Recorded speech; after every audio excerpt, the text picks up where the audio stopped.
এইটা কি মেশিন নিয়ে আসছেন? এটা কি কাজ লাগে? এটা হলো মাটি গর্ত করা আর্থ অগার মেশিন। আচ্ছা, মাটি গর্ত করা যাবে? মাটি গর্ত করবেন, তেল ভরবেন, মোবিল ভরবেন, যে ধরে টান দিবেন স্টার্ট হয়ে যাবে। আচ্ছা, স্টার্ট হয়ে গেল। এখন যতক্ষণ না মেশিনে বলবেন যে তুই চল, মেশিন চলবে না। চাপ দিবেন, মেশিন গর্ত করা শুরু করে দিবে। আচ্ছা। হাতেই থাকবে হলো বন্ধ। ধরেন আপনি একটা কোনো অ্যাক্সিডেন্ট হয়ে গেল বা হাতেতে ছুটে গেল, আচ্ছা। এরকম পর্যায়ে ইঞ্জিনটা বন্ধ করে দিবেন। ইঞ্জিন বন্ধ হয়ে যাবে? ইঞ্জিন বন্ধ হয়ে যাবে। মাটি গর্ত করার জন্য 52 সিসির ইঞ্জিন, এটার দাম পড়তেছিল 14,500 টাকা। মাত্র 14,500 টাকা? 500 টাকা। এবং ব্লেড থাকবে হলো 6 ইঞ্চি। 6 ইঞ্চি ব্লেড থাকবে। এটাকে বলা হলো ফ্রি সাইজ। খুঁটি পুঁতবেন, আপনি বাঁশ গাড়বেন, আপনি কলম গাড়বেন, এবং এর পাশাপাশি গাছ গাড়ার জন্য বা চারা রোপণ করার জন্য 6 ইঞ্চি সবাই একটা ব্যাসার্ধ একটা গোল করে। আচ্ছা, তাদের জন্য এটা মাত্র 14,500। তা আমার সাথে আসুন।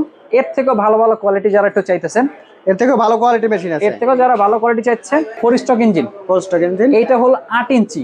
আচ্ছা, এটা 8 ইঞ্চি, এর দাম পড়বে হলো 19,000 টাকা। 19,000 টাকা। 19,000 টাকা। সারা বাংলাদেশে ডেলিভারি পাবেন কৃষি বাংলা মেশিনে আসলে।